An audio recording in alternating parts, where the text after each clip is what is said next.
Let me take you into the movie Roadhouse, a 1989 action classic that's as tough as it is iconic. Directed by Rowdy Harrington and starring Patrick Swayze, this film is much more than just a series of bar brawls and fight scenes. It's a story about redemption, honor, and the thin line between peace and violence. It's a raw, visceral ride that leaves you questioning how far you'd go to protect the things you care about. The movie opens in a small town named Jasper, a place where things aren't as peaceful as they seem. This is a town controlled by a ruthless businessman, Brad Wesley, and his iron grip on every aspect of local life. And at the heart of the town's chaos, the Double Deuce, a bar where violence and disorder are the main attractions. The owner, Frank Tillman, is desperate to clean up the place, so he hires someone who can handle the job, someone who's more than just a bouncer. He needs a cooler, and that's where Dalton, played by Patrick Swayze, comes in. Dalton is a man of few words, but his actions speak volumes. He's tough, calm under pressure, and has a code of conduct that sets him apart from your average bar bouncer. His famous line, "Be nice until it's time to not be nice," captures his philosophy perfectly. He's all about keeping the peace, until peace is no longer an option. But Dalton's move to Jasper isn't just about cleaning up a rowdy bar. This isn't the first time he's been called to do this job, and it's clear from the start that Dalton is a man with a past. Once a philosophy student, now a man who's seen the darkest sides of life, Dalton is trying to outrun the violence of his former life.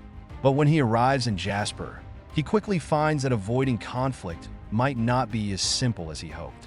This isn't just a bar, it's a battleground. Enter Brad Wesley, the villain of the story.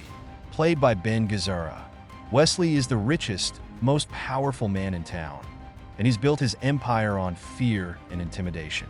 He runs the Double Deuce indirectly by controlling the law and influencing everyone around him. Wesley uses his wealth to buy loyalty, and anyone who crosses him becomes his target. And Dalton? He's the one person who dares to challenge him. The conflict between Dalton and Wesley is more than just personal. It's a battle for control of the town. As Dalton begins to restore order to the Double Deuce, he inadvertently threatens Wesley's reign. With each confrontation, the stakes grow higher. But Dalton isn't in this just for himself. He's fighting for something much bigger. He's fighting for a sense of justice in a town that's been ruled by fear for far too long. Dalton's philosophy of nonviolence begins to clash with the brutal reality of the situation.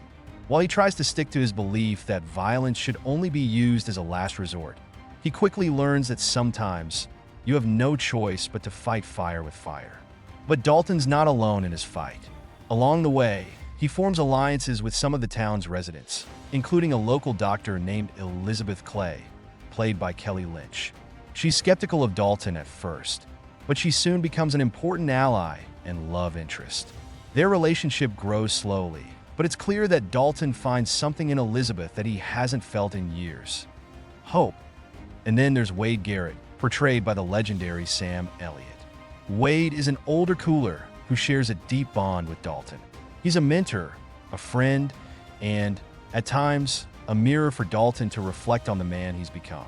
Their camaraderie adds layers to Dalton's character, showing the emotional toll this kind of life takes, even on someone as seemingly invincible as Dalton. Of course, no Roadhouse story would be complete without its action scenes. The fights are brutal, visceral, and filled with intensity. From bar brawls to life-or-death showdowns, Dalton's skills are on full display. But it's not just about the physical combat. Each fight represents a deeper struggle for Dalton. Every punch he throws and every kick he lands is part of his personal battle between peace and violence, between protecting his new home and confronting his past. The final confrontation between Dalton and Wesley is the culmination of everything that's come before it. It's not just a fight for control of the town, it's a fight for Dalton's redemption. It's about showing that no matter how far you've fallen or how brutal your past may be, there's always a chance for something better. But for Dalton, that redemption doesn't come without sacrifice. As the dust settles and the final battle comes to an end, we see that the cost of Dalton's victory is high. He's lost friends, faced physical harm, and forced to make choices that will haunt him for the rest of his life. But in the end, Roadhouse is about more than just kicking ass. It's about finding a sense of peace. Even in a world that seems out of control, Dalton's journey is one of growth, from a man who believed he could avoid violence, to one who realizes sometimes you have to confront darkness head-on to protect the things that matter. His journey is both a physical and emotional one. And while Roadhouse is full of action, it's the emotional undercurrents that give the story its weight that in the end. Roadhouse is a film that combines heart-pounding action with deeper themes about morality, loyalty, and the human desire for redemption. It's a story about fighting for what's right, even when the world around you is chaotic and corrupt. It may be remembered for its tough guy antics and unforgettable one-liners, but Roadhouse is much more than just a cult action film. It's a story about the choices we make, the people we fight for, and the redemption that can come, even in the most violent of places. So, if you've never seen Roadhouse, it's time to take a trip to Jasper and experience a film that's more than just a brawl. It's a fight for something much bigger.